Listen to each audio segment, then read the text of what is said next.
महबूब मेरे सनम शुक्रिया मेहरबानी करम। যারা যারা আমাকে এত ভালোবাসো, যারা যারা আমার ভিডিও দেখো, তাদের সবাইকে লাভ ইউ, দিল থেকে লাভ ইউ তোমাদেরকে। হ্যালো এভরিওয়ান, তো কেমন আছো তোমরা সবাই? চলে এলাম আবার একটা ব্লগ নিয়ে। চলো আজকে ব্লগটা শুরু করা যাক। কি করব না করব ভিডিওটা দেখতে থাকো শেষ পর্যন্ত। আমার চ্যানেলে নতুন হয়ে থাকলে তাহলে অবশ্যই আমার ইউটিউব চ্যানেলটা সাবস্ক্রাইব করে দিও, আর ফেসবুক আইডি থেকে যারা দেখছো তারা ফেসবুক আইডিটা ফলো করে দাও। তো চলো ব্লগটা দেখতে থাকো। তো এই যে আমার মা বেটেই যাচ্ছে বেটেই যাচ্ছে বেটেই যাচ্ছে। এটা কি বাড়ছি মা? পোস্ত, লঙ্কা, পোস্ত আর রসুন নাই? না রসুন নাই, পোস্ততে রসুন দেয় না।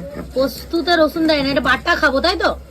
আলু পোস্ত খাবি? ও আলু পোস্ত বানাবে। আর এইদিকে চাপিয়েছে মুগ ডাল, যে ভিডিওটা তোমরা আমার ফেসবুক আইডির মধ্যে দেখতে পাবে, অলরেডি আপলোড করে দিয়েছি। যারা যারা দেখোনি